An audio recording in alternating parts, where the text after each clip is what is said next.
2 que es difícil. El orden 2 incluye las capitales de países del tercer mundo y ciudades con un alto número de habitantes, que generalmente son capitales regionales, y hay que incorporar, porque recordemos que esta clasificación incluye tamaños y PIB. Hay ciudades del primer mundo que tienen del orden de 500.000 habitantes. Estrasburgo es un caso, pero es una ciudad, por supuesto, que más bien clasificaría como una ciudad de orden 2 por el PIB. Son ciudades de 500.000 habitantes, jugueticos. Como estas ciudades son jugueticos, tienen tranvía, porque es un juguete. Ahora hay un alcalde proponiendo un tranvía para una ciudad de 7 millones de habitantes. Bien, el orden 3, ciudades del orden 3, pues son las famosas de Saskia-Sassen, que son en realidad nodos de flujos internacionales notables, París, Londres, Nueva York y Tokio, y para poder entender el futuro de Colombia y sus sociedades, nosotros nunca vamos a tener una ciudad global y olvidémonos de eso.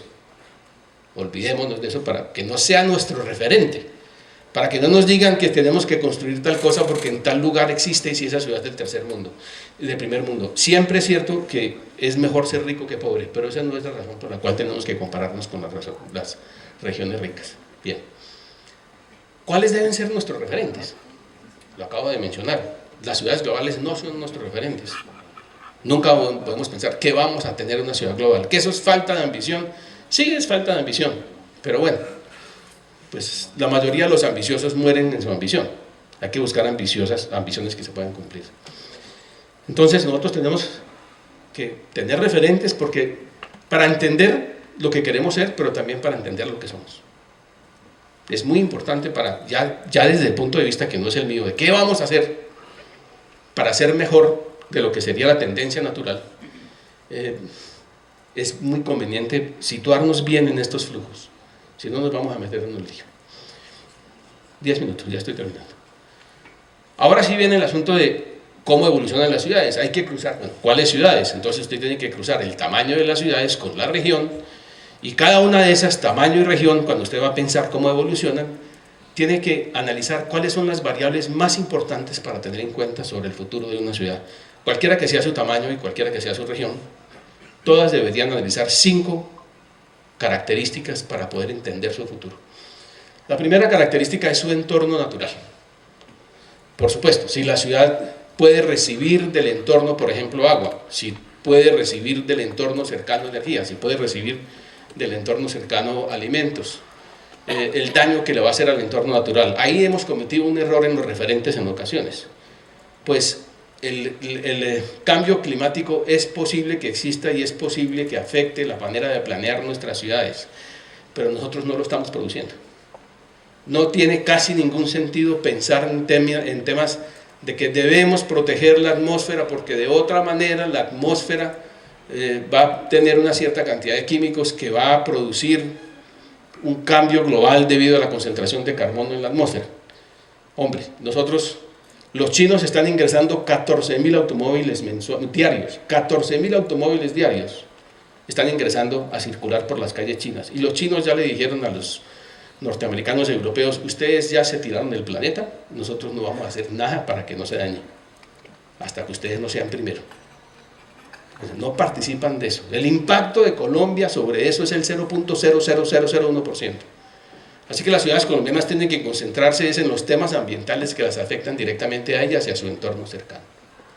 No voy a hacer tremendismo ecológico sobre esto, no soy bueno para el tremendismo ecológico, prefiero el tremendismo en cultura política y confianza, que es en lo que vamos a trabajar aquí. Pero casi siempre que se refieren al futuro de las ciudades hay una gran cantidad de discursos sobre el tema ecológico. El segundo tema importante, el más importante de todos para analizar la evolución de las ciudades, es su demografía. La demografía es el cambio de una sociedad simplemente porque unas generaciones son reemplazadas por otras o unas generaciones crecen. Con solo mirar la demografía sabemos lo que está pasando en muchas ciudades. Mirar la demografía sabemos, por ejemplo, que puede existir un desequilibrio entre hombres y mujeres. En Bogotá existe. Hay 300.000 mujeres más que hombres. Eso significa muchas cosas, entre otras es madresolterismo. Eso va a ocurrir simplemente por el desbalance entre hombres y mujeres. Eso va a ocurrir, separación de familias va a ocurrir, con lo que eso significa de aumento de finca raíz, de inmuebles necesarios que ya se ha detectado entre los estratos altos, la enorme cantidad de vivienda que hay que comenzar a construir para personas solas o personas acompañadas por un solo hijo. En la evolución de las ciudades como la de Bogotá, eso ya es un asunto central.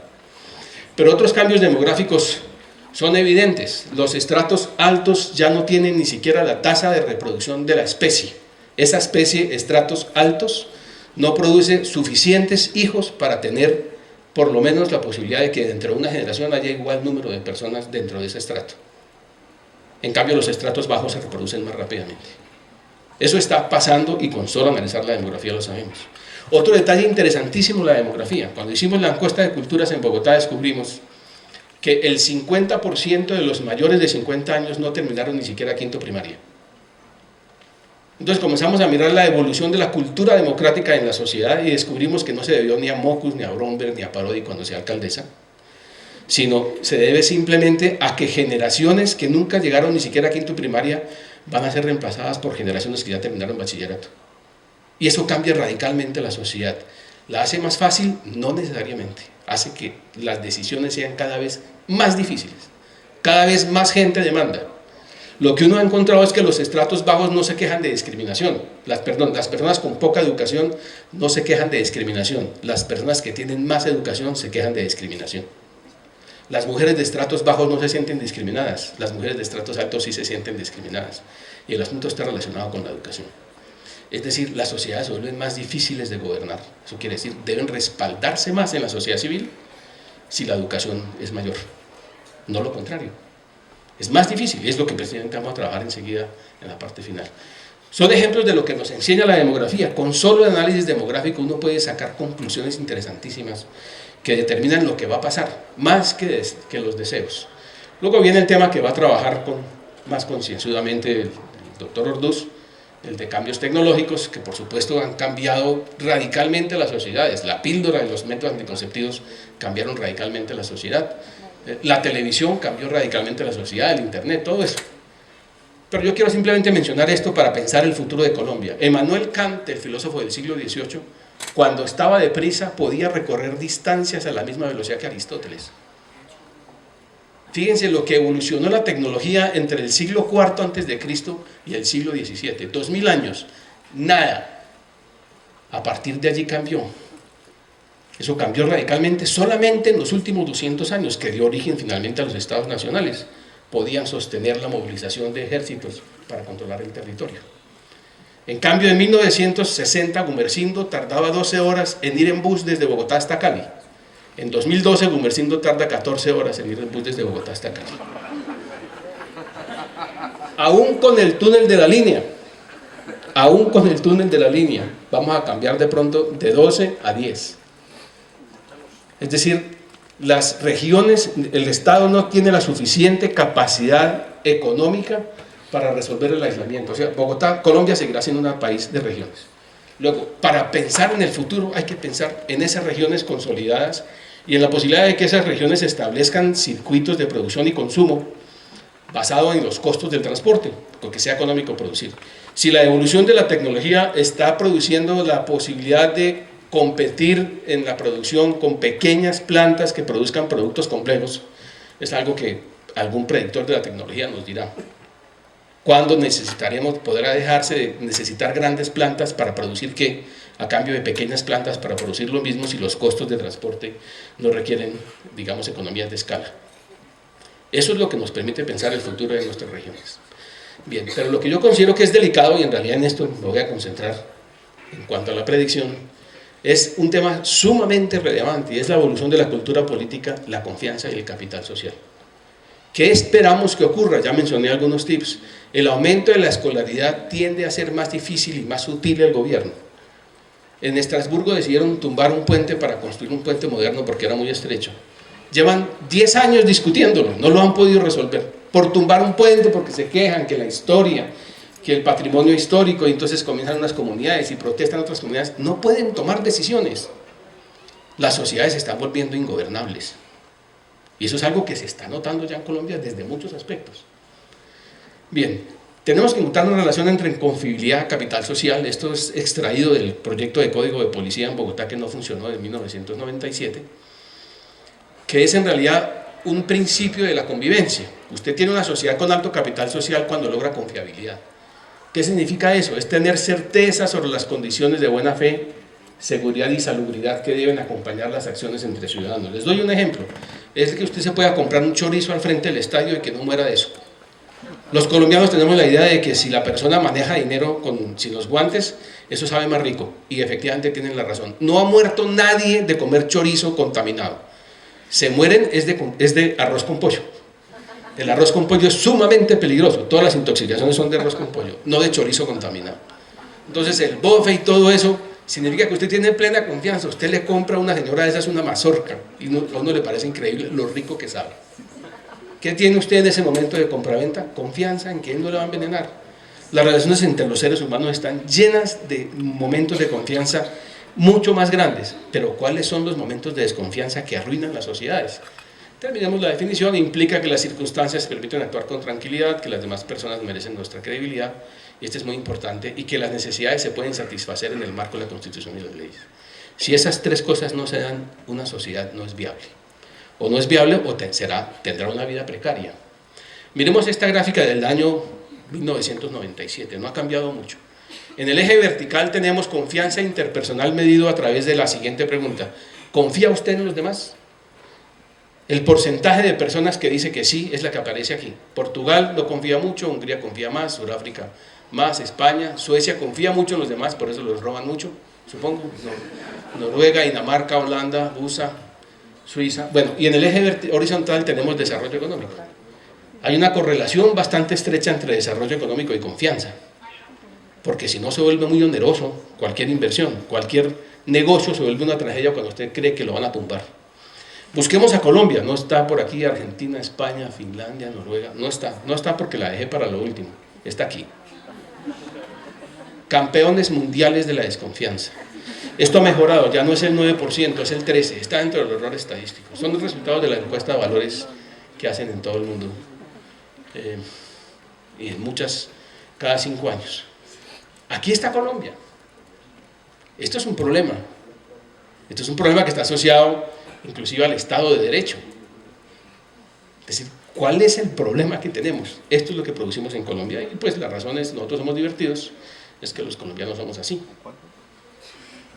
¿Cómo va a evolucionar eso? ¿Está asociada nuestra instituciones, nuestra capacidad de desarrollo económico a esto? De pronto sí. ¿Cuáles pueden ser las consecuencias de la bajísima confianza? Crecientes costos de transacción entre ciudadano y ciudadano, se viven demandando, siguen siendo los abogados los que sacan de esto más. Eso está pasando en los Estados Unidos también. Las series de televisión están colaborando también en esto, en que eso está lleno de abogados. Fíjense que las series de televisión de los canales internacionales están llenos de bufetes de abogados que viven generando unos costos inmensos en las polémicas entre los ciudadanos. Pero lo más grave es el ciudadano con el Estado. Bogotá tiene en este momento una demanda de 350.000 millones de pesos,